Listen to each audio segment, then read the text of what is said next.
मित्रों, आज की कहानी बहुत ही ज्ञानवर्धक कहानी है। आज की कहानी है मूर्ख साधु और ठग। मूर्ख साधु और ठग की कहानी से आज आपको एक ऐसा ज्ञान प्राप्त होगा जिस ज्ञान को अर्जित करके आप कभी भी दुश्मनों से धोखा नहीं खाएंगे। कौन सी वो बातें सीखने को मिलेगी, चलिए पूरी कहानी को सुनते हैं और आनंद उठाते हैं और उस ज्ञान को अर्जित करते हैं। सभी मित्रों का हमारे इस कहानी के चैनल पर बहुत बहुत स्वागत व अभिनंदन है।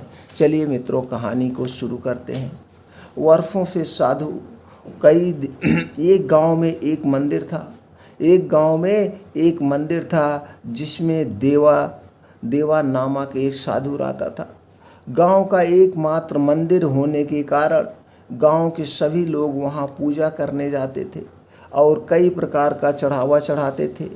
वर्षों से साधु मंदिर में पूजा पाठ कर रहा था, इसीलिए सब लोग उसका बहुत सम्मान करते थे, बहुत सम्मान, और उसे भी उपहार स्वरूप कई वस्तुएं प्रदान करते थे, जैसे वस्त्र, खाद्य सामग्री, धन इत्यादि। इस तरह साधु के पास बहुत सारा धन एकत्रित हो गया।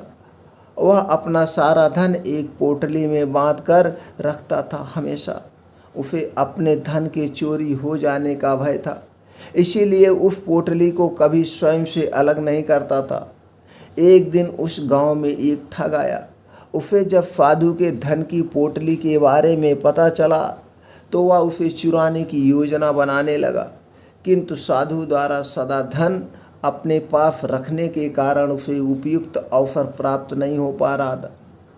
अंततः उसने सोचा कि छद्म भेष धारण कर कुछ दिन साधु के आश्रम में रहकर उसकी सेवा की जाए और अवसर प्राप्त होते ही धन चुराकर गांव से पलायन कर लिया जाए। अगले ही दिन वह छद्म भेष धारण कर साधु के पास गया और उससे निवेदन करने लगा, मुनिवर, मुझे अपनी शरण में ले लो। मैं आपकी सेवा करना चाहता हूँ और आपके कर कमलों में रहकर ज्ञान प्राप्त करना चाहता हूँ। साधु ने उसने अपना शिष्य बना लिया और अपने साथ आश्रम में रहने की अनुमति प्रदान दी। ठग वही लगन से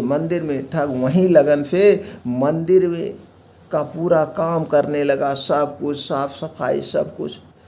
वह सुबह सवेरे उठते ही जाता था, हमेशा सुबह उठने का प्रयास करता था और मंदिर की पूरी साफ सफाई कर देता था।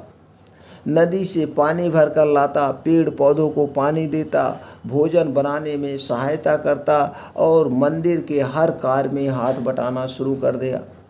उसकी सेवा भावना से साधु बड़ा प्रसन्न हो गया। वह धीरे धीरे उस पर पूरा विश्वास होने लगा था। अब वह जहाँ जाता ठग को भी अपने साथ लेकर जाता था। एक दिन उसे पड़ोसी गांव में अनुष्ठान के लिए बुलाया गया। वह ठग को साथ लेकर उस गांव की ओर निकल पड़ा। अपने धन की पोटली उसने कमर में बांध ली थी। रास्ते में एक नदी पड़ी। साधु ने सोचा कि अनुष्ठान के पूर्व स्नान कर लेना उचित रहेगा। उसने अपनी दुशाला के नीचे धन की पोटली रखी और ठग से उसकी रखवाली करने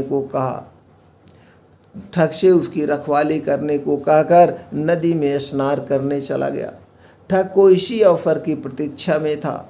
उसने बिना देर किए हुए साधु की धन की पोटली उठाई और चलता बना। एक अनजान व्यक्ति पर विश्वास कर साधु ने अपना पूरा धन गंवा दिया। मित्रों, इस कहानी से हमें क्या सीख मिलती है? प्रायः लोग अपना हित साधने के लिए दिखावा कर अपना विश्वास अर्जित करते हैं और अपना हित साध कर निकल जाते हैं। इसलिए बिना पूरी तरह जांचे परखे किसी अनजान का विश्वास नहीं करना चाहिए। किसी भी अनजान पर विश्वास हमें नहीं करना चाहिए, वरना हम धोखे का शिकार हो जाएंगे, वरना हमें धोखा ही मिलेगा और कुछ नहीं मिलेगा। मित्रों, इस कहानी से आपको क्या ज्ञान अर्जित हुआ, हमें कमेंट सेक्शन में ज़रूर बताएं। फिर मिलते हैं एक और अच्छी कहानी के साथ अगले वीडियो में।